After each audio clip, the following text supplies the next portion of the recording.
Bienvenue dans cet épisode avec Esmé. Cette conversation a été à la fois incroyablement délicieuse et instructive et elle a ouvert une myriade de possibilités. Donc j'espère que tu vas apprécier autant que moi.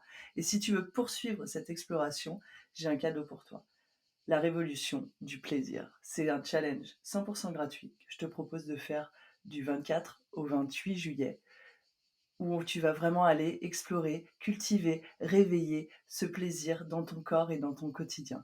C'est fun, léger, on va s'amuser et on va profiter de cet été pour faire une révolution qui va changer la face du monde et la face de ton monde. Maintenant, je te laisse aller voir l'épisode. Bienvenue sur le podcast, Charlotte, bonjour. Bonjour. Donc Charlotte, alias Esmé, est une femme qui a appris à explorer, aimer et assumer ses désirs et sa sexualité. Auteure érotique et sex coach, elle aide les humains à remettre du fun dans leur sexualité et à dépasser leurs blocages. Elle est la créatrice du podcast et de la newsletter d'Esmé. Charlotte, merci d'être avec moi aujourd'hui. Merci à toi. Très belle présentation. Bravo. Ah, merci. Je me suis décidée à me faire des présentations parce qu'avant je faisais ça avec les bios Instagram, mais en fait non, je préfère explorer le parcours des gens. Est-ce que tu pourrais nous en dire un peu plus? Parce que ces derniers temps, j'ai eu l'occasion donc d'explorer ton parcours. J'ai été découverte grâce une amie qui m'a envoyé ton Instagram en disant faut absolument que tu ailles voir ça. Parce que je parle beaucoup des archétypes et je travaille avec les femmes et je parle notamment de l'archétype de la salope sacrée. Et du coup, quand elle a vu ton challenge des salopes, elle m'a dit oh, faut que tu ailles voir, c'est absolument pour toi. Des connexions. Je comprends. Ouais, complètement. Donc j'ai été explorer ça et j'ai vraiment adoré ton univers et ce côté très à la fois cash et en même temps, en tout cas c'est mon ressenti, je te ressens pas dans la provocation en fait. Il y a quelque chose qui est vachement aligné et ancré et en fait j'ai la sensation que t'es toi-même dans tes partages et que l'objectif c'est d'éveiller mais pas nécessairement de choquer. Et j'ai trouvé ça hyper juste. Est-ce que tu peux nous en dire un peu plus peut-être sur ton parcours personnel et un peu tes motivations sur la création de ces différents offres, la newsletter, le podcast, parce que tu as un podcast aussi. Oui, bien sûr. Je vais essayer de faire court. Si je suis trop longue, tu me coupes, tu me poses des questions, etc. Ok. Ça marche. En fait, ce projet-là, il a commencé il y a quelques années maintenant. Je me suis séparée d'une relation de 10 ans et j'ai découvert le monde du sexe sans lendemain. Et voilà. Et du coup, de fil en aiguille, j'ai fait des rencontres qui m'ont amenée à explorer ma sexualité et en allant explorer des facettes que j'ignorais, et notamment BDSM, libertinage, etc. Et en fait, plus je vivais d'aventures, plus à un moment donné, j'ai eu cette envie d'écrire qui est montée pour retranscrire ce que je vivais dans ma sexualité. Et donc, j'ai commencé à écrire des nouvelles érotiques, des récits érotiques. J'ai décidé d'en faire une newsletter en disant, je savais pas pourquoi, mais je sentais qu'il fallait que je fasse ça. Donc, je me suis laissée guider par mon instinct. J'ai créé la newsletter, mon compte Instagram, et j'ai commencé comme ça, en écrivant toutes les semaines des nouvelles érotiques. Ça a commencé d'ailleurs au confinement. Le projet est né bien avant le confinement, mais le confinement m'a permis de mettre ça en place. Et voilà. Et en fait, 2 ans après, ce qui s'est passé, c'est que, au fur et à mesure, j'avais des abonnés et on me demandait aussi des conseils. Comment je fais pour vivre ma sexualité comme toi? Comment tu fais pour partir à l'aventure? Comment tu fais pour pas avoir peur, etc. Et je me suis dit, tiens, il y a des personnes qui auraient peut-être besoin de mon aide, en fait. Comment je peux les aider? Et donc là, je me suis formée sexothérapie, sex coaching, et j'ai créé un programme de coaching et qui fait qu'aujourd'hui, voilà, j'ai un Instagram qui n'est plus centré sur l'écriture, mais plus sur le conseil en sexualité, mais avec la salope que je suis, que j'ai été et que je vais devenir aussi. Mais du coup, c'est pour ça qu'il y a un mélange un peu sur mon Insta. En effet, c'est pas de la provoque, c'est plus moi je vis ma sexualité de cette façon-là en fait, et je trouve ça assez libérateur, donc je le partage pour que d'autres puissent s'en inspirer s'ils ont envie aussi de libérer leur sexualité et de vivre des aventures fun et sexy. Génial, merci beaucoup. J'ai parcouru un peu ton site internet Et à un moment donné, tu touches sur un truc, et là, tu viens d'en reparler un petit peu, c'est comment est-ce que la sexualité... Parce que souvent, on a tendance à cloisonner toutes les parties de nos vies. Et je serais hyper curieuse de savoir, pour toi, euh, comment est-ce que la sexualité a impacté peut-être toutes les autres sphères de ta vie, en fait, la libération de cet espace-là. Oui, en fait, c'est hyper intéressant parce que moi, ce que je crois aujourd'hui et parce que je l'ai vécu, je l'ai traversé, c'est que moi, libérer ma sexualité, ça a été le véhicule de développement personnel le plus puissant que j'ai expérimenté jusqu'à présent. Je connaissais pas trop le monde du dev perso à ce moment-là, mais en fait, plus j'ai avancé dans ma sexualité, plus je me suis libérée, plus j'ai osé aussi vivre des aventures, plus je me suis assumée, plus j'ai aussi assumé ma salope intérieure. On m'a aidé à l'assumer, d'accord, je l'ai pas assumée toute seule. C'est beaucoup de discussions avec voilà, avec des personnes que j'ai rencontrées sur mon chemin, qui m'ont aussi éveillée, qui m'ont permis d'avoir un autre regard sur la sexualité. Et en fait, dans ma vie, il y a eu un moment où tout s'enchaînait vraiment trop bien. Je sais pas comment le dire, mais tout à coup, j'avais besoin d'un nouveau travail. Je trouvais un travail que je pensais pas possible pour moi. Et je me disais, oh, j'ai vraiment de la chance, j'ai vraiment de la chance. Et au bout d'un moment, je me suis dit, bah en fait non, c'est pas de la chance, c'est que t'es en train de changer, t'es en train de d'évoluer aussi, et t'es en train de t'affirmer en fait. Donc, t'attires à toi ce que tu mérites en fait. Et c'est pas de la chance, c'est c'est que ça doit être sur ton chemin et c'est que tu mérites ça en fait. Et ça, ça a été un gros déclic. Et quand j'ai compris ça, je pense que c'est aussi ça inconsciemment qui a motivé la newsletter, de se dire il y a quelque chose là à aller chercher. C'est pas juste du sexe, c'est pas juste du fun, c'est pas juste ma phase de célibataire qui fait que je m'éclate et voilà. C'est il se passe quelque chose dans ma vie en fait. Je viens toucher quelque chose grâce à la sexualité qui vient rayonner sur le reste de ma vie, que ça soit ma vie sociale, ma vie professionnelle et ma vie personnelle aussi. Donc c'est en ça que j'aide aussi les personnes qui travaillent avec moi, c'est que je leur dis ce qui va être intéressant, c'est qu'on va travailler votre sexualité, mais que ça va s'impacter, que ça va impacter le reste de votre vie et que c'est une merveilleuse porte d'entrée. C'est une Ouais, merveilleuse porte d'entrée. Voilà. Parce qu'on complètement. sait Je suis pas tellement dans la d'accord avec sexualité. toi. Ouais. C'est moi j'ai pas mal étudié sur du coup l'aspect tantrique de la sexualité et c'est vrai qu'il y a souvent ce message de... En fait, pour moi, les femmes, la connexion à la sexualité, elle est primordiale dans tous les aspects de la réintégration de soi et de la confiance en soi, en fait. Et ça va vraiment venir libérer et réveiller des parts de féminité qui ont été, on peut mettre plein de mots, mais opprimées par le patriarcat ou limitées ou atrophiées. Et en fait, en faisant ça, comme tu dis, on prend notre place et on Exactement. récupère ce qu'on mérite. Et Ouais. du coup, je trouve que c'est une approche, comme tu dis, c'est une merveilleuse porte d'entrée parce qu'elle n'est pas forcément hermétique et que ça participe de la vie de tout le monde, la sexualité. Moi, Mm. je l'ai expérimenté avec mon chéri où j'essaye de le traîner dans des trucs de développement personnel depuis 10 ans. Et en fait, la porte d'entrée à ces espaces-là, ça a été, pour le coup, vraiment la sexualité et ces aspects... Alors, j'aime pas le mot transcendance parce que ça implique le truc de genre sortir de son corps et c'est tout l'inverse en fait pour moi dans la sexualité. C'est vraiment revenir à ses sensations, à son corps et à la magie qui est présente dans le corps. Est-ce que dans tes clients ou dans ton espace personnel, t'as pu croiser ces mélanges entre... alors, t'en parles un peu là, mais en termes de dev perso, mais entre spiritualité et sexualité. Moi, c'est quelque chose qui me... Pour moi, les dieux sont profondément liés. Et Mm. en fait, la sexualité fait partie intégrante de la spiritualité. Mais pas que parce qu'on ferait l'amour en blanc et en chantant des mantras, mais concrètement parce qu'on vient activer des énergies qui sont super puissantes. Et pour le coup, j'ai pas encore exploré, enfin très très peu personnellement le BDSM, mais je trouve qu'il y a pareil, il y a une part tout à fait hallucinante en termes de lâcher prise et d'exploration de soi dans Mm. ces espaces-là qui est pas assez discuté et valorisé en France en tout cas, je trouve. Je sais pas comment ça se passe dans d'autres pays. Je voyage pas mal, mais on teste que les clubs libertins, donc c'est un autre univers, c'est vraiment différent.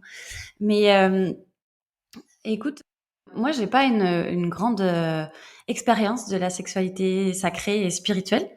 J'ai une expérience spirituelle que j'éveille petit à petit, étape par étape. Et donc forcément, ça vient aussi s'immiscer un peu dans ma sexualité. Mais évidemment, c'est lié. Évidemment, c'est lié. Mon expérience, parce que je peux parler que de mon expérience, ma petite expérience de sexualité sacrée, spirituelle, c'est plus quand tu es dans la connexion avec l'autre, quand les deux sont dans un lâcher prise. Moi, ce que j'ai expérimenté de manière totalement spontanée, en fait, qui n'était pas prévue, tu vois. Enfin, t'as un rapport et tout d'un coup, il y a une connexion qui se passe entre les deux et tu sens qu'il y a quelque chose qui te dépasse, tu vois, qui vient te lier un peu et tout à coup le sexe génital devient même plus important. Je vais parler comme ça parce que je connais pas trop. Ah, mais carrément, mais c'est Et top. tu vois, et il y a une sorte de fluide comme ça qui arrive et qui t'emmène et c'est pas que tu pars, t'es très présent, t'es là, mais t'es là un peu au-dessus. T'es là un peu au-dessus et il se passe des trucs dans ton corps, tu sais pas trop, tu comprends pas trop, tu jouis, mais tu jouis pas comme d'habitude, tu lâches des trucs pas comme d'habitude, et puis ça, d'un coup, ça a fini, tu regardes ton partenaire, et puis c'était quoi ça? C'était quoi ça? Et c'était nous. Oui, ok, c'était nous, et voilà. Donc c'est l'expérience de sexualité sacrée spirituelle, c'est la seule que j'ai. J'ai pas vraiment exploré le tantra, j'ai pas exploré enfin, à part de manière assez théorique pour quand même savoir de quoi je parlais quand j'ai des clients qui sont intéressés, etc., d'avoir des contacts, mais j'ai pas été appelée encore ou parce que peut-être j'irai pas, et enfin, tu vois, je sais pas.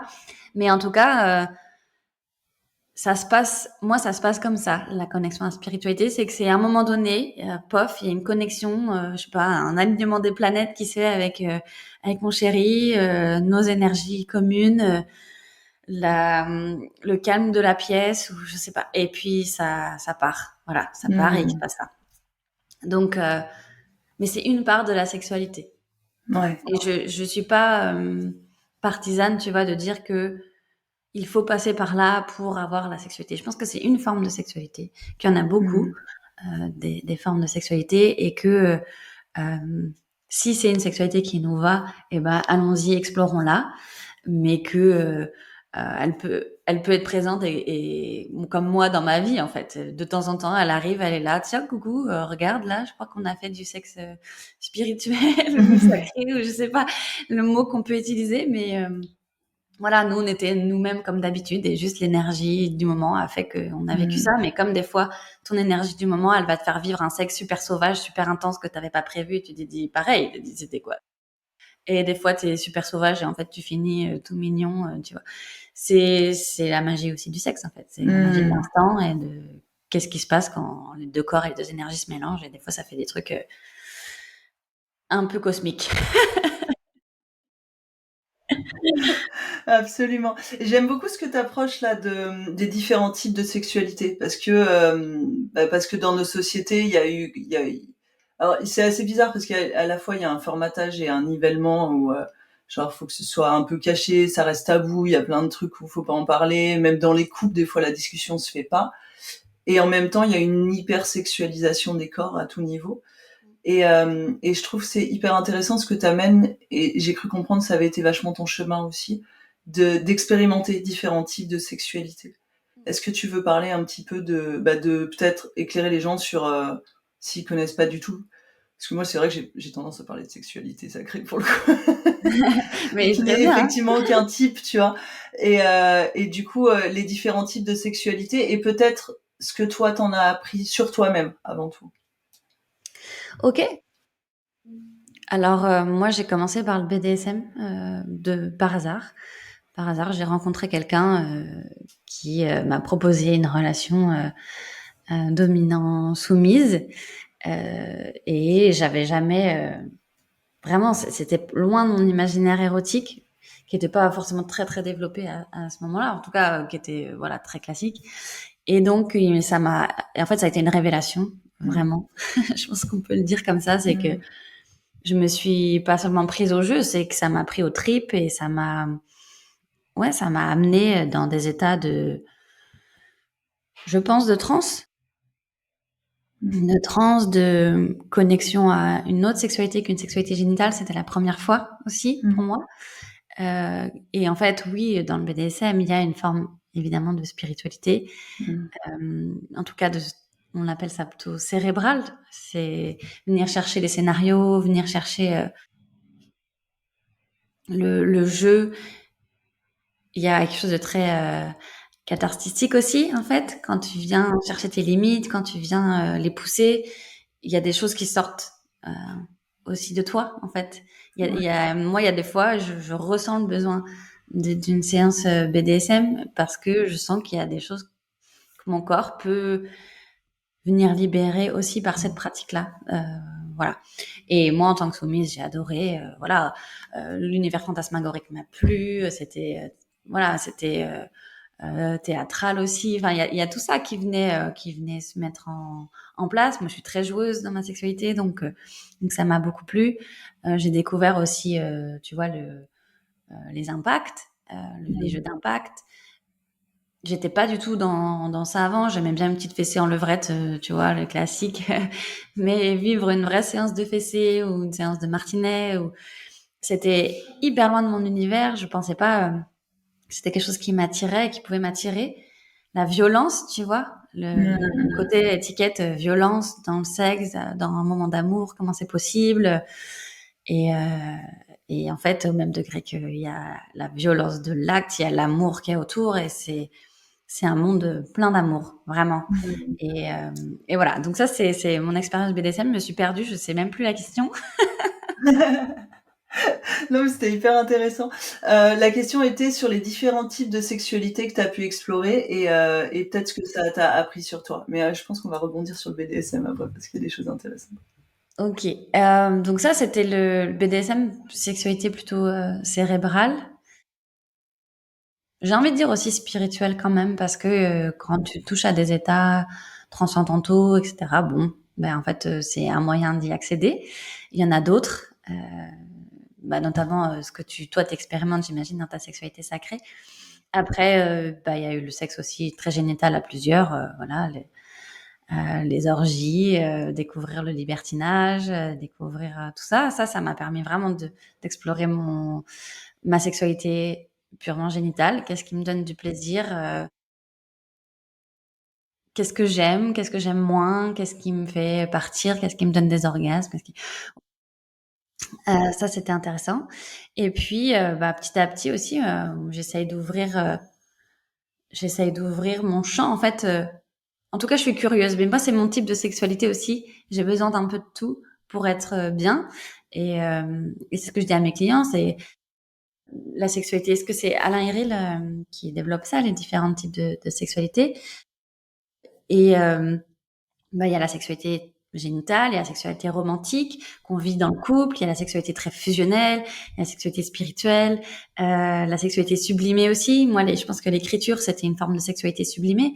C'était à un moment donné de dire, je prends du plaisir aussi en écrivant des nouvelles érotiques, je vis ma sexualité en écrivant des nouvelles érotiques. Et ça, c'est possible aussi, en fait, de canaliser son énergie sexuelle par un projet, souvent créatif ou artistique. Voilà, donc il y a toute une palette et j'encourage en fait à aller piocher un peu partout, voilà, sans forcément mettre d'étiquette, mais de dire ah bah tiens ça me plaît et ça me permet d'en apprendre un peu plus sur moi, sur le fonctionnement de mon corps, mais c'est aussi sur le fonctionnement de mon cerveau, sur le fonctionnement de mon couple, la circulation de l'amour dans le couple, etc. Ouais, complètement. Merci beaucoup. Ce que ça évoque pour moi, là, quand tu parles de ces différents types de sexualité, c'est aussi aller récupérer des parts de nous qu'on s'autorise pas à être, en fait. Et qui, comme tu vois, tu parlais de soumission et de BDSM. Et moi, je sais que ça a été un chemin pour moi assez compliqué parce que élevée dans les années 90 en mode femme Wonder Woman, je peux tout faire mieux qu'un homme et rien à faire et j'ai besoin de personne. Et en fait, le passage à cette forme de soumission, ça a été hyper délicat parce que du coup, ça venait rentrer en contradiction avec cette vision de moi-même que j'avais. Et en même temps, comme tu le dis, pour moi, genre, mon premier jeu d'impact, ça a été une révélation. Mais vraiment, où j'ai senti tout mon corps se relâcher, en fait, d'une manière que j'avais jamais pu expérimenter dans mon quotidien.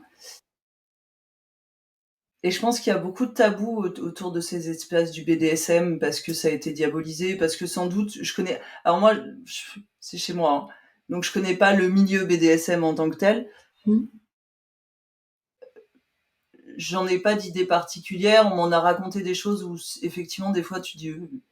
Et en même temps, tu vois, t'en parles en disant voilà, il y a beaucoup d'amour et je pense que c'est aussi des milieux où il y a beaucoup de respect et beaucoup Mmh. d'écoute, beaucoup plus que dans la sexualité en général où les choses sont pas forcément discutées.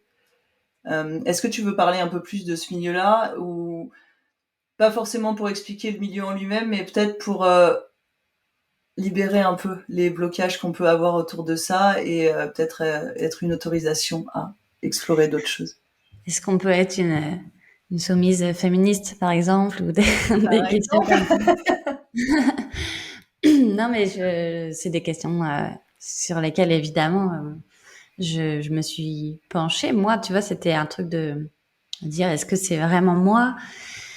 Est-ce que la femme indépendante que j'ai envie d'être et que j'estime être peut vraiment jouer à ce type de jeu-là? Est-ce que je desserre pas à un moment donné la cause féministe et pas du tout. En fait, je pense que vivons la sexualité qu'on a envie de vivre en fait et quelle qu'elle soit. Et je pense que quand ça sera vraiment pleinement accepté, on aura gagné un bon match là. Et, et en fait, ça, c'est dire, mais moi, ça me plaît, j'adore ça. Et ça m'a pas empêché, en plus, après, d'avoir envie de devenir domina, de tester la domination. Et j'ai adoré ça aussi, en fait. Mais moi, la soumission, et c'est un jeu, en fait, c'est un rôle que tu prends, et ça fait du bien de le prendre aussi. Et j'ai été soumise d'un homme, en plus. Enfin, plusieurs hommes, parce que j'ai eu plusieurs dominants dans mon parcours. Et ça m'a, en fait, jamais vraiment posé problème parce que moi, ce que j'ai observé, ce qui est quand même assez rigolo, c'est qu'ils sont là pour toi. Ils sont là pour toi, ils sont à ton service, au service de ton plaisir.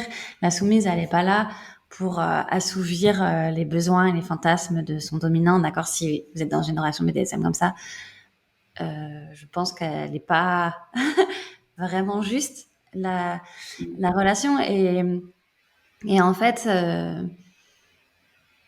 ils sont là enfin, ton dominant ou ta domina est là pour t'aider à atteindre ce que tu es capable d'atteindre, t'aider à pousser tes limites, t'aider à grandir en fait dans ta sexualité quoi. Et du coup, c'est ça qui se passe réellement.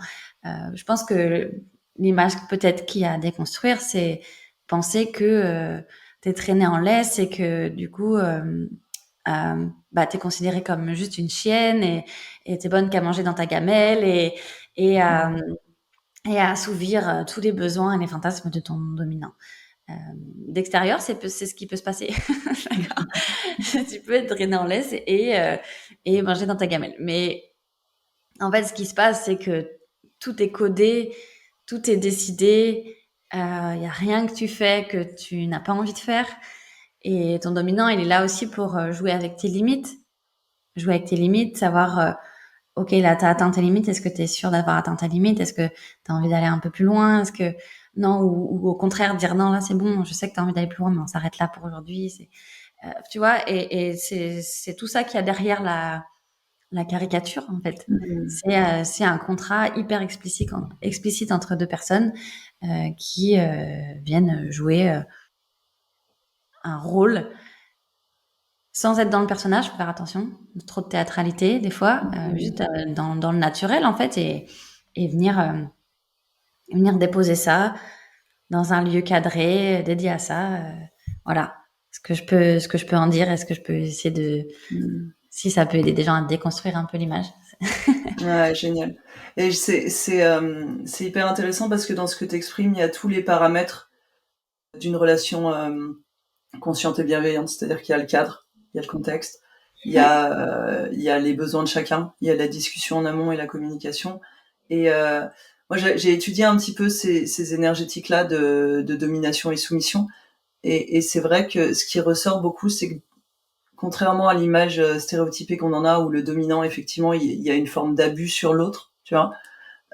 Moi, ce que j'ai vraiment compris, ça a été en fait, dans la domination, ton attention est portée à l'extérieur. C'est-à-dire ton attention est portée sur l'autre et sur ses besoins, ses expressions pour pouvoir toujours, comme tu dis, être à la limite et pouvoir accompagner l'autre. Alors que dans la soumission, ton attention est portée sur tes sensations et ton intérieur et ce que tu désires, en fait. Et déjà, quand on met ces mots-là dessus et quand on shift un peu la perception, on peut comprendre à quel point ce jeu, en fait, il rentre dans des jeux de polarité et d'exploration de notre spectre de qui on est. Parce qu'on a tous en nous ces énergies-là, que ce soit la domination, la soumission, n'importe laquelle qu'on va parler aujourd'hui ou d'autres. Et je trouve que de les explorer dans la sexualité, moi je travaille beaucoup avec le corps, toujours, parce que la spiritualité, développement personnel dans la tête, c'est sympa, mais ça mène pas très loin. Et je trouve que d'explorer ces systèmes de polarité dans le corps, dans qu'est-ce que je ressens, qu'est-ce que ça me fait vivre, et sans doute qu'il y a, enfin moi je l'ai vécu personnellement, des relâchements émotionnels importants. Il y a aussi des choses qui émergent suivant ce qu'on va explorer. C'est des portes d'entrée qui sont super agréables quand même. C'est vachement plus sympa que de marcher sur des braises. Et, et aussi extrêmement puissant et extrêmement rapide, où en fait on va pouvoir réintégrer des parts de soi et shifter des réalités qu'on aurait peut-être mis des années à travailler en thérapie ou je ne sais quoi, et avec une puissance que, à mon sens, on trouve pas dans les thérapies conventionnelles. Dans tes accompagnements, parce que donc j'ai vu que tu proposais des accompagnements et un programme en ligne, euh, est-ce que tu est-ce que tu accompagnes spécifiquement autour de vraiment se réapproprier sa sexualité, ou est-ce que tu intègres ça dans un contexte qui est peut-être plus global, de se réintégrer soi-même? C'est un double travail. Moi, je travaille beaucoup avec les personnes en couple. Donc, soit des couples qui veulent faire le programme ensemble, soit des personnes en couple qui font le travail en individuel. Et il y a un peu deux phases. Il y a une phase vraiment d'introspection, d'introspection, de connexion à son imaginaire érotique. Et puis après, il y a une deuxième phase d'intégration plus dans le corps, d'intégration. Ça me parle, tu vois, quand tu dis l'intégration des parts de soi, c'est venir, venir. On n'a pas encore parlé de la salope intérieure, qui est C'est prévu. sujet qui nous parle à toutes les deux, qui est un concept pour moi qui est pas genré. D'accord, je l'applique beaucoup aux femmes parce que ça permet d'avoir ce challenge 100% féminin, etc. Mais c'est un peu cette idée-là, en fait, ça marche aussi pour les hommes. C'est de venir intégrer cette part de soi. Pourquoi je la vis pas entièrement? Pourquoi je l'accepte pas totalement? Pourquoi j'ose pas la regarder? Qu'est-ce qui m'empêche ça? Est-ce que c'est le jugement extérieur? Est-ce que c'est le jugement que j'ai de moi-même? Si c'est un jugement que j'ai de moi-même, bah, d'où il vient?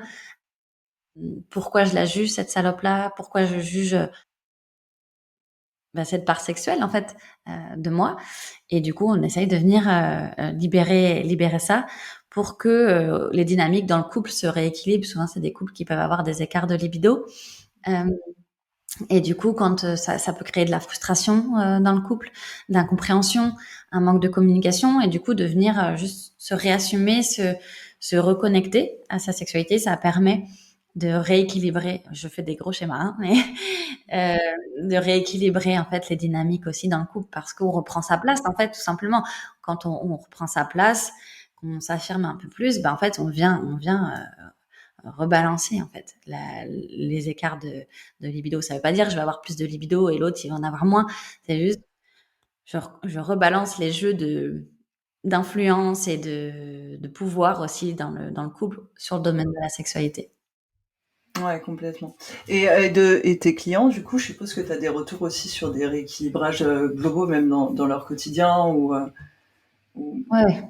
Moi, je vois, par exemple, de réexplorer, de réexplorer, d'explorer ces choses-là avec mon compagnon, et vraiment de rentrer dans cette logique d'explorer nos désirs et d'en parler et d'aller des fois au-delà de nos blocages personnels, j'ai senti à quel point ça m'avait permis de me repositionner aussi, même par rapport à l'éducation de mes enfants, tu vois. Où en fait, il y a un alignement personnel, il y a une confiance qui s'installe où je me sens beaucoup moins à patauger des fois dans mon quotidien, à pas savoir vraiment quelle ligne avoir. C'est une reconnexion directe à ouais, non, en fait, c'est comme ça et c'est comme ça. Tu vois, je vais pas continuer à tergiverser ou à discuter un sujet que j'ai pas envie de discuter, en fait. Et j'ai l'impression que alors moi, le développement personnel, ça fait 20 et quelques années, pour le coup. Et en fait, j'ai vraiment la sensation qu'à travers la sexualité, il y a des choses qui sont posées, mais avec une rapidité et une intégration qui dépasse tout ce que j'ai rencontré, en fait, vraiment, dans mon parcours. Concrètement, toi, t'en as parlé un peu, mais qu'est-ce que ça a changé dans ta vie de t'autoriser toutes ces parts de toi? Déjà, je suis en train encore de m'en autoriser d'autres. Je pense qu'il faut, il n'y a pas assez d'une vie pour ça. Qu'est-ce que ça m'a permis? Ça m'a permis de gagner en affirmation, confiance en moi. Ça paraît tout bête, mais c'est arrivé à un entretien et, et d'avoir devant soi un panel de recruteurs masculins, par exemple, qui sont là pour t'entretenir et juste avoir je sais pas, cet ancrage, cette confiance que j'avais déjà, d'accord, j'étais pas quelqu'un qui manquait énormément de confiance en elle, mais en fait, c'est venu l'asseoir, c'est venu l'ancrer en mode, mais de toute façon, les gars, même si vous me prenez pas, genre, il y avait ce truc de, vous savez pas qui je suis, tu vois? Il y avait un peu ce truc en plus, un peu secret, tu vois, de dire, mais vous imaginez même pas ce que je fais de mes week-ends. Et tu vois, il y avait ce truc un peu secret assumé ou qui fait que ça me rendait vraiment puissante. Et aujourd'hui, je l'ai beaucoup plus intégré, d'accord? Je suis beaucoup moins dans ce truc un peu secret provoque. C'est juste, ça fait partie de moi et j'assume la femme que je suis avec la sexualité qu'elle a. Et mon compte Instagram, il sert à mes clients, mais il me sert, enfin à mes abonnés, mais il me sert aussi à moi en fait.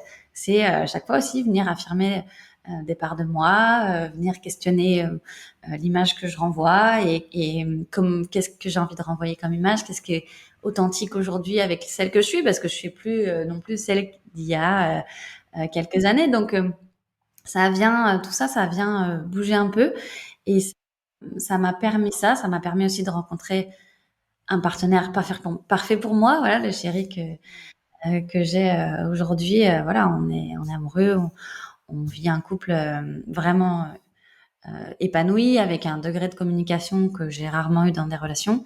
Et, euh, et ça, je l'ai atteint parce que à un moment donné, je me suis aussi affirmée dans ma sexualité et que ça m'a permis aussi de savoir ce qui était bon pour moi sexuellement, mais aussi tu vois, dans la personnalité des personnes que j'avais besoin de rencontrer. Et ça m'a en fait ouvert et ça m'a permis de rayonner et d'attirer en fait à moi les bons partenaires. Et enfin, ce que j'appelle des bons partenaires, c'est les partenaires parfaits pour moi. Euh, et voilà, c'est quand même pas rien. J'ai la vie que j'ai aujourd'hui aussi. J'ai la chance de me lever tous les matins dans un cadre de rêve, de me lever pour vivre un projet qui me fait vivre et qui me passionne aux côtés de quelqu'un que j'aime et qui m'aime et avec une confiance dans ce qu'on est capable de produire pour l'avenir, tu vois. Et ça, le point de départ, c'est mon émancipation sexuelle en fait. Et dans mon couple aussi, on a une confiance dans notre couple parce qu'on a une confiance dans la sexualité de notre couple et dans sa capacité à évoluer. Et de pas se dire, je sais que dans 10 ans, on se dira pas, ah, c'était tellement bien le sexe des débuts, tu vois. On est déjà en train de se le dire, de dire, mais notre sexualité aujourd'hui, je la troquerais pour rien au monde contre le sexe du tout début, tu vois. Et je pense que ça, c'est vraiment précieux parce qu'il y a beaucoup de couples qui se disent, ah oui, bah, c'est plus comme au début le sexe. Qu'est-ce que tu as fait? qu'est-ce que tu as fait pour concrètement venir travailler ta sexualité? Ça ne se fait pas comme ça, en fait. Il faut y aller, il faut expérimenter, il faut discuter, ça se travaille, quoi. Ça se travaille.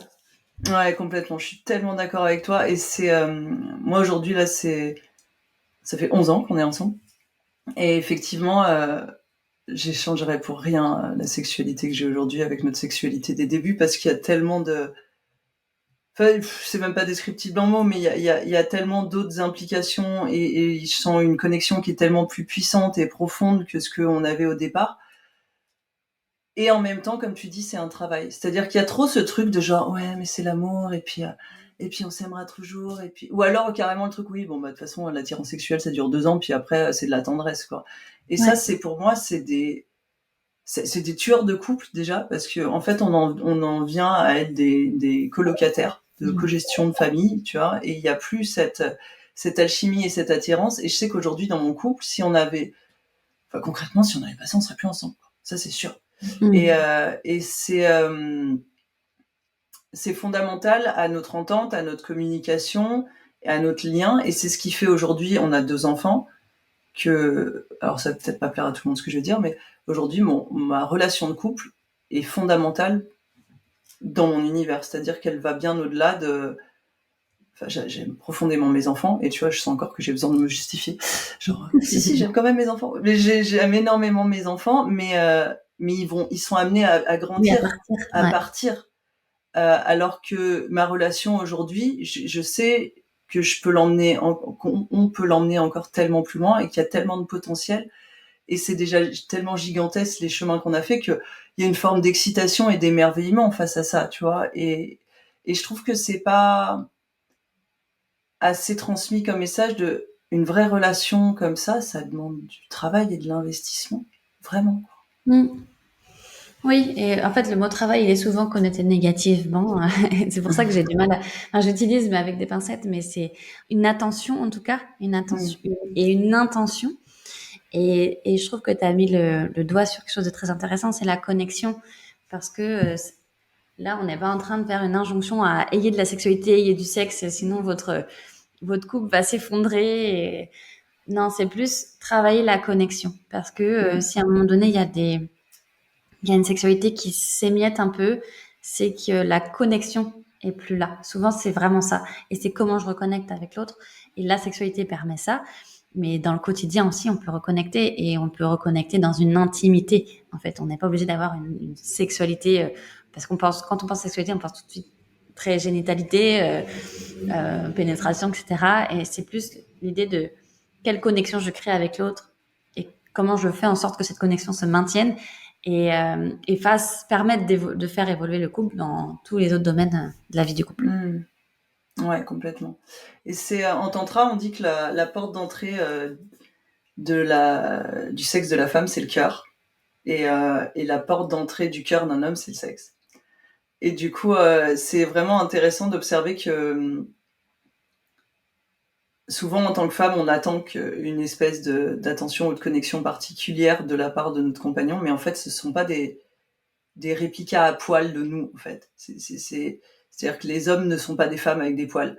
Il faut bien percevoir qu'il y a une énorme différence, et cette connexion à la sexualité, elle passe par moi, ce que j'appelle une décolonisation du patriarcat à l'intérieur de nous. C'est vraiment aller virer tous ces trucs de limitation, de restriction de notre sensualité comme on peut l'expérimenter au quotidien. Comme on nous a dit, petite fille, non, faut pas faire ça, ou non, tu peux pas faire ça, c'est sale, ou peu importe, puisqu'on parle de masturbation ou autre chose. Et en même temps, c'est une invitation à venir rencontrer l'autre pour qui il est, et pas pour qui on voudrait qu'il soit. Et c'est à partir de ce moment-là où il y a vraiment la connexion. Et je trouve que ces jeux de la sexualité, moi, il y a plein de fois où on a eu des discussions et où il m'a dit certains de ses désirs, et j'ai senti à l'intérieur de moi un truc qui faisait « Ah ouais, vraiment ?» Et en fait, c'est tout ce truc de pourquoi je juge, et comment est-ce que ça se fait que je peux pas l'aimer tel qu'il est avec ses désirs tels qu'ils sont, tu vois. Et est-ce que... je sais pas si tu as envie d'en parler parce que c'est ton couple et c'est personnel, mais Est-ce que tu peux peut-être expliquer en quoi ces explorations sexuelles permettent de rencontrer l'autre à un autre niveau, j'ai envie de dire, d'acceptation? Par quoi je vais commencer?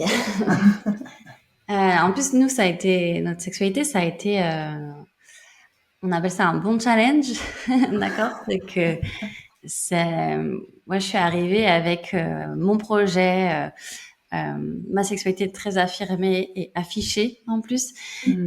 là-dedans, enfin sur les réseaux. Et du coup, lui aussi avec cette image-là de moi. Et en même temps, dans la sexualité, il y avait quelque chose qui se passait pas en termes justement de connexion. Parce Mmh. que lui, tu vois, parce qu'on parle de patriarcat et limitation de la femme, mais l'homme subit aussi pas mal de limitations en termes de Mmh. je dois être performant, est-ce que mon Ouais. pénis est suffisamment à la bonne taille pour elle, elle en a vu plein, comment je fais la différence, comment je lui plais aussi dans le sexe, comment je performe pour être à la hauteur, tu vois, nous on était dans cette dynamique-là qui pour moi était pas constructive pour une sexualité sur du long terme en fait. Mmh. Et donc on est venu déconstruire un peu ça, enfin complètement. On est venu Ouais. dégommer ça. Ça n'a pas été super simple parce que ça est venu bousculer des choses chez moi, chez lui, dans notre couple aussi. Mmh. Et c'est plus ça qu'on a travaillé. Et lui, apprendre à aimer du coup une part de moi très sexuelle, très affirmée, sans que ça bouge non plus lui sa place dans le Mmh. couple aussi. Et tu vois là sa place d'homme, mais du coup si t'as une sexualité plus développée que la mienne, c'est quoi ma place aussi à moi dans le couple? Et donc faut rediscuter ça, rediscuter les équilibres. Et puis dire si je fais pas une sexualité performative, alors qu'est-ce qu'il y a comme sexualité, qu'est-ce que je peux expérimenter d'autre, et en fait c'est ça nous qu'on a expérimenté, c'est on est parti un sexe très très porno très porno, très Mmh. performatif, et puis sauf qu'à un moment donné j'ai dit attends, il y a d'autres choses quoi, on va expérimenter d'autres sensations, une autre connexion, ça y est on est amoureux là, donc il faut qu'il y ait cet amour là Mmh. dans notre sexualité quotidienne. Je dis pas que on peut pas y avoir ce sexe-là à d'autres moments, mais il faut qu'on reconnecte à ça parce que sinon là dans 6 mois on n'est plus ensemble parce que Ouais. tout à coup il y aura plus de sexe et on se dira mais attends c'était trop bien au début, pourquoi là il y en a plus, pourquoi il y a plus cette fougue, voilà, parce que ça c'est un feu de paille en fait, et du coup c'est Ouais. important de venir consolider ça, et sans mauvais jeu de mots, quelle bûche on met dans le feu quoi. Et donc ça a été tout le challenge et toute la beauté de mon couple aujourd'hui, c'est qu'on a traversé ça et on a pu avoir des Mmh. discussions que j'avais jamais eu, d'un inconfort vraiment, et de venir chercher aussi les insécurités. Qu'est-ce que ça vient chercher chez toi? Qu'est-ce que ça vient chercher chez moi? Et du coup, qu'est-ce que je vais aller bosser avec mon coach la semaine prochaine? Parce que c'est compliqué ce que je vis. Je vais appeler ma psy parce que ça va pas du tout. Voilà. Et on a réussi à trouver cet équilibre-là aujourd'hui. Et donc, qu'est-ce qu'on expérimente? Nous, on expérimente. On a d'abord cherché vraiment cette connexion.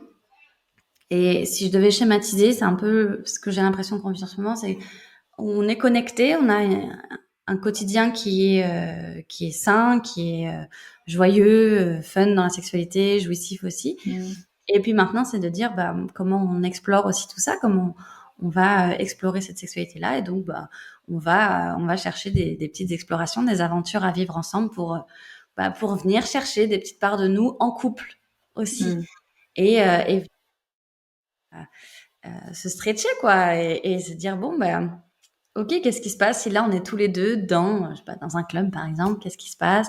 Et si on essaye ça, qu'est-ce qui se passe? Et Mmh. toujours venir discuter après de l'aventure en fait et de ce que ça a créé chez nous. Est-ce qu'on a vécu du malaise? Est-ce qu'on a vécu beaucoup d'excitation? Et en fait, on se découvre aussi comme Ouais. ça, et c'est génial. C'est vraiment super.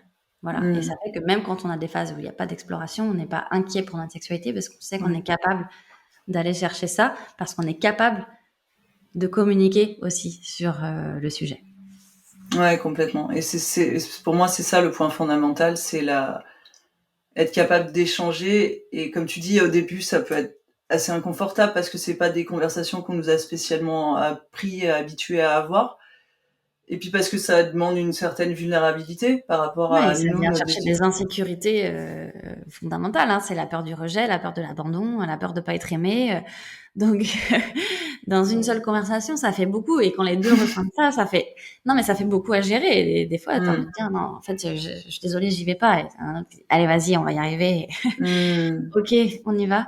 Et voilà, c'est pas facile de parler Ouais. sexualité. On dit la communication, c'est la base de la sexualité, mais avoir une vraie discussion sur la sexualité de son couple, c'est franchement. Alors, je suis sex coach, hein. Mm, mm, Et mm. mon chéri fait du dev perso aussi et il est coach, lui, en business, mais coach aussi, tu vois. Donc, on travaille quand même beaucoup sur nous et on aide les autres à travailler sur eux.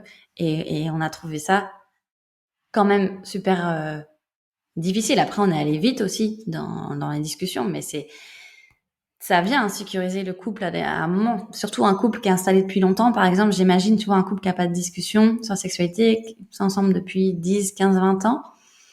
Je veux dire, ouvrir ça demande du courage et ça demande beaucoup, beaucoup de patience et d'acceptation de l'autre, de soi. Enfin, c'est Ouais, un chouette voyage à faire. C'est un chouette voyage. complètement. Complètement. Et j'ai envie de dire, si vous êtes dans ce cas-là, dites-vous que s'il y a un mal-être chez vous, il y a aussi un mal-être chez l'autre. Et qu'à un moment donné, c'est aussi rendre service à la relation et au couple que de passer au-delà de ces limitations et ces blocages et d'aller vers cette conversation qui est hautement inconfortable. On est d'accord. Moi, je sais que les premières, c'est... Et comme tu dis, ça fait 20 ans que je fais du développement personnel et que j'accompagne des gens. Et là, je dis, ah mon Dieu, non. Mais parce que ça vient toucher à nos insécurités, comme tu dis, les plus primaires. Et, c'est presque une fondation, la sexualité, dans tout. Et c'est incroyable que ce soit une fondation et que ce soit très peu discuté, en fait. Et en plus, distordu. Là, tu parlais tout à l'heure du sexe porno et de tout ce qui va avec. Alors, j'ai absolument rien contre les pornos. Mais effectivement, je pense qu'il y a cette notion de performance masculine qui est extrêmement lourde et qui vient énormément entraver les relations hommes-femmes à ce niveau-là, au niveau de la sexualité, parce que c'est difficile de s'abandonner quand on doit être performant, en fait. Mm-hmm. Oui, ça demande beaucoup de contrôle, en fait. Ça demande beaucoup de Mm. contrôle. Et, euh, et oui, ça, c'est tout un sujet. Le rapport à la performance qui est intéressant hein, à venir Mm. chercher aussi et qui permet de venir explorer des parts de soi intéressantes. Mais s'il y a que ça, c'est vrai que c'est épuisant et c'est pas très nourrissant. Ça peut vite devenir le sexe fast-food quoi. C'est que on fait du sexe et 2 heures après on a encore faim, tu vois, et on a besoin et on a besoin de quantité et de quantité. Enfin, on a la sensation d'avoir besoin de quantité et quantité Mm. parce que du coup ça devient un sexe un peu défouloir aussi. Ouais. Et du coup, on est très dans le mental, on n'est pas vraiment on n'est pas totalement dans le corps, on n'est pas totalement là en fait. Et on est centré sur son pénis parce que Mm. bah, la performance, elle va venir de là. C'est est-ce que tu vas tenir assez longtemps? Il faut que tu tiennes, il faut que tu tiennes. Elle n'a pas joui, donc et donc bah quand on est centré sur son pénis, enfin tu vois, je fais le geste, on regarde pas la partenaire et donc Mm. on empêche aussi une connexion qui se fait. Mais c'est des deux côtés, hein, c'est pas juste. C'est aussi bah quand on est cette partenaire là, c'est à nous d'aller chercher l'autre aussi et de dire attends, moi, je m'en fous que tu bandes pendant 3 heures. Alors juste, Mm. sois avec moi là. Et ça peut être un peu déstabilisant. Viens avec moi, sois avec moi. Et pour faire ça, il faut être ancré, il faut s'assumer, d'accord. Pour venir chercher Mm. quelqu'un qui est dans une relation à performance, dire attends, stop, arrête. Alors juste Mm. viens là, juste ressens ce qui se passe, euh, sans mon énergie, sans la tienne, genre dans tout ton corps, pas juste ce qui se passe avec ton pénis, d'accord, on va s'en occuper de ton Mmh. pénis, mais là, genre, viens réérotiser tout ça, viens connecter à ça. Mais faut assumer, quoi, parce que il Mmh. faut être là et il faut être au clair avec ce qu'on a envie de vivre aussi sur le moment. Et des fois, quand on a vécu que ce type de sexualité-là, mais moi la première, hein, bah, c'est normal. Donc, on vit ça et après, on travaille pas du coup la connexion et il y a un truc qui se perd et il y a quelque chose qui devient moins intéressant, moins connecté, en fait. Complètement. Et je pense qu'il faut être capable de le percevoir aussi, comme tu dis, tu vois, faut être suffisamment dans son corps et en connexion avec ses sensations pour être capable de sentir que l'autre n'y est plus, en fait. Et ça, Mmh. c'est et ça demande aussi de lâcher sa propre performance, parce que comme il y a l'injonction des hommes à faire jouir la femme, et il y a l'injonction des femmes à jouir absolument, et tout ça, ça vient effectivement amener un recentrage sur notre mental et une déconnexion l'un de l'autre, comme tu dis, c'est vraiment ça vient, pour moi, ça vient presque enlever la magie et les paillettes de l'acte, tu vois. On rentre dans quelque chose qui est en- alors ça va paraître hyper dénigrant, mais entre guillemets mécanique, tu vois, et qui Mmh. devient beaucoup moins partagé et connecté. Pour moi, c'est vraiment quand je parle de sexualité sacrée, c'est vraiment ça en fait, c'est la connexion. Et cette connexion, tu peux l'avoir dans n'importe quel contexte, que ce soit moi, j'ai jamais fait l'amour en chantant des mantras et non, non, je sais, je connais pas. Mais tu vois, dans le BDSM, dans des relations, dans des relations éphémères, dans des relations longues, dans tous tes types de désirs, tu peux avoir cette connexion. Et c'est là où il y a la sacralité de la sexualité qui se met en place. C'est pas dans le type de respiration, le machin, le truc, Mmh. parce qu'en fait, tous ces exercices-là sont là pour amener une connexion. Oui, Tu peux c'est ça. passer par les exercices comme tu peux passer par tes propres expériences, en fait. Mais le sexe performatif connecté, c'est d'une puissance sans nom, hein. En fait, c'est pas le Ah, sexe le sexe performatif fait partie de la sexualité, tu vois. Moi, je suis pas pour dire arrêter la performance, la mécanique. Non, franchement, c'est drôle, c'est puissant aussi. Ça vient pousser ses limites. Ça vient permettre aussi de découvrir des sensations, du plaisir, etc. C'est juste attention s'il y a que ça, en fait. Attention s'il y a que ça, parce que bah, il faut, enfin c'est pas il faut, mais le couple va se développer dans une sexualité un peu plus globale que juste celle-ci, en fait. Et au bout d'un moment, il y en a un des deux qui va peut-être qui va se lasser un peu plus vite, quoi. ouais, complètement. Alors là, je suis hyper curieuse parce que pour moi, le sexe performatif, ça a cette notion de centré sur le résultat et la performance. Hmm. Et du coup, qu'est-ce que tu appelles le sexe performatif connecté? Je suis extrêmement curieuse, Je du coup. sais pas, c'est pour être tout à fait honnête, je pense à hier soir avec mon amoureux. On s'est pas vu depuis, il était parti en séminaire, donc voilà. Et en fait, un truc de juste, il y a un moment, ça part en fait quand tu crées la connexion, etc. Et s'il y en a un des deux qui est dans la performance, en tout cas qui est capable d'aller loin dans son. Quand on dit performance, on est sur quelque chose de très physique, hein, donc Mmh. qui est capable, tu vois, de tenir longtemps, physiquement, qui a de l'endurance, etc. Tu vois, on pense à Ouais. ça, tu vois. Tu penses au porno où ça dure, nan. Bah, quand tu vis ça, quand tu es capable de donner ça à l'autre en étant hyper dans l'attention, dans l'amour, dans la vigilance, parce que tu as suffisamment confiance en toi pour savoir que c'est bon, j'ai pas besoin d'être focus, d'être concentré, d'être pressurisé par cette performance, mais de Mmh. te laisser aller parce que tu sais que tu es capable de donner ça. Mmh. Du coup, le sexe pénétratif notamment est très puissant parce que du coup, Ouais. tu reçois, et on parle pas beaucoup de pénétration et je trouve ça intéressant si tu es OK qu'on en discute parce que Ouais, carrément. la pénétration donnée pleinement, c'est très puissant. C'est très puissant. Mmh. Pas juste, tu vois, des petits allers-retours, mais quelque chose de. Et c'est en ça que je dis qu'il y a une connexion, tu vois, quand les deux. C'est-à-dire, moi, je suis capable de recevoir son corps en entier à Mmh. travers son sexe, et lui est capable Mmh. de me donner toute la puissance de son corps à travers son sexe. Mmh. Bah, il se passe que c'est super bon, en fait, et ça amène très loin, en fait. Ça amène très loin. Et on est dans quelque chose de de l'ordre de la performance Ouais. physique, ok? Sauf qu'elle Mmh. elle est suffisamment intégrée et maîtrisée pour que ça soit d'abord la connexion qui compte, en fait. Mmh. Tu vois? Et donc, Complètement.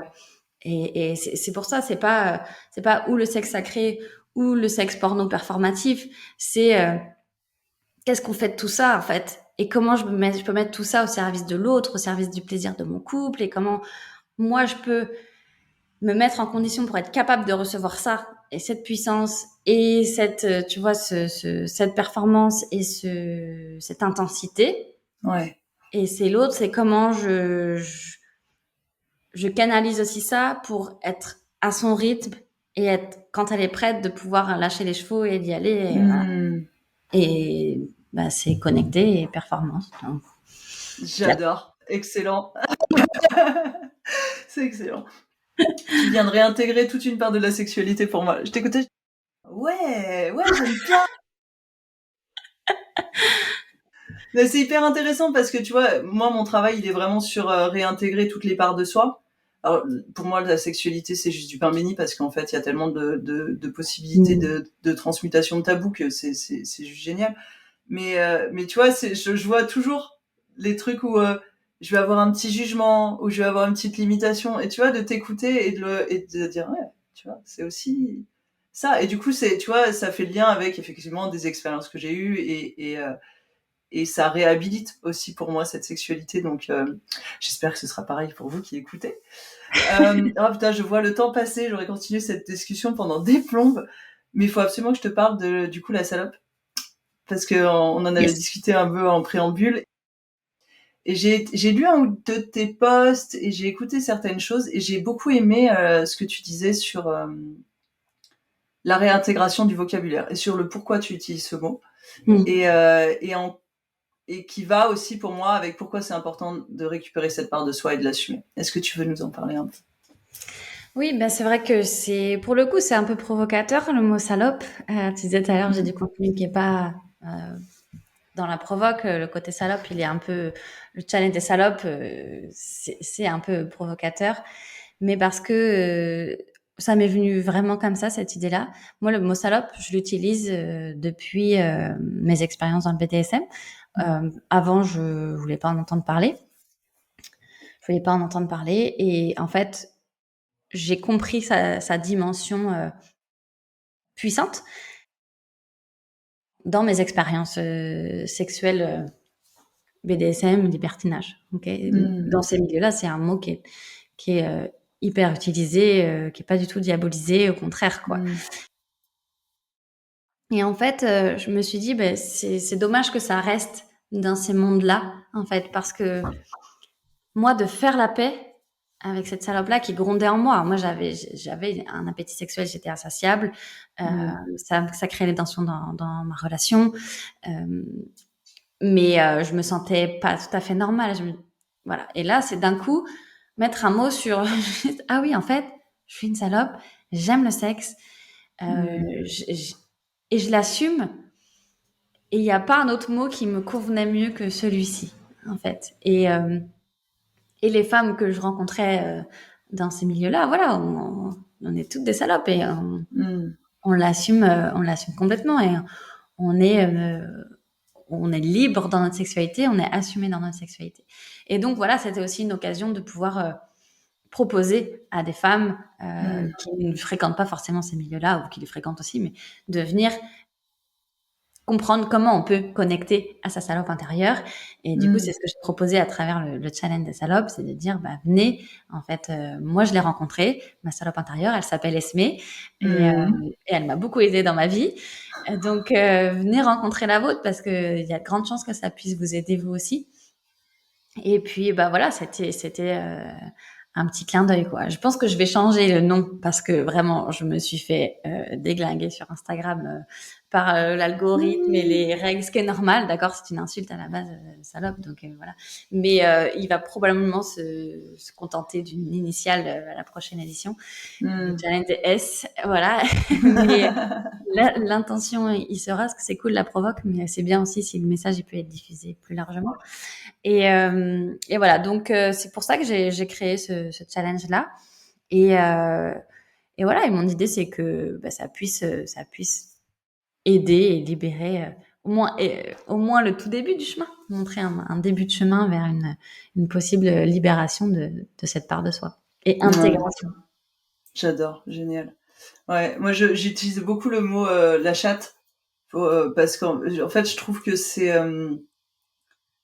se réapproprier des mots qui ont été qui ont été posés sur notre corps comme étant dénigrants. Et en fait, se réapproprier ce vocabulaire, c'est aussi se réapproprier les parts. Pour parler de ta vulve, tu veux dire? Ouais, absolument. Utiliser le mot chatte pour parler de Ouais, ta vulve. Yes. ouais, ouais. Et c'était un peu ce même process de ok, comment est-ce que je réintègre bah, ces mots qu'on a posés sur mon corps et qui portent toute une énergie un peu négative. Et en fait, j'ai l'impression que plus on les utilise, c'est pour ça que je trouve génial que tu dises ce mot salope. Moi, j'utilise beaucoup salope sacrée parce que bah, en fait, on vient changer petit à petit l'énergie du mot et on vient se le réapproprier et en fait, ça reprend sa place de bah oui, effectivement, comme tu dis, c'est génial d'être une salope et ça m'a permis plein de choses dans ma vie et c'est une part non négligeable de moi. Oui, et en fait, il y a des femmes avant qui ont fait le chemin, et c'est aussi mettre son petit caillou sur le chemin, en fait, et Ouais. dire, bah, merci d'avoir ouvert la voie, parce que c'est facile aujourd'hui. Je veux dire, bon, bah, il y a des livres comme La salope éthique qui sont merveilleux pour ça. Il y a des femmes qui ont dédiabolisé ça, et du coup, c'est de dire, bah, j'ai rien inventé, juste, Mmh. je me sens capable de, moi aussi, continuer le chemin, de porter cet étendard-là, et je le fais Mmh. à mon humble niveau. Et puis chacune à son humble niveau, ben voilà, ça peut permettre à chacune de mieux s'approprier sa salope intérieure et de. En fait, le but, c'est de venir libérer la sexualité, comme tu disais tout à l'heure, de sortir Mmh. du c'est pas pour moi, je m'interdis, je ne veux pas qu'on pense ça de moi. Et, et ben, une fois que tu t'es OK avec le mot salope, déjà, c'est plus facile de dire, bah oui, je suis une salope et je m'aime comme ça. Mmh.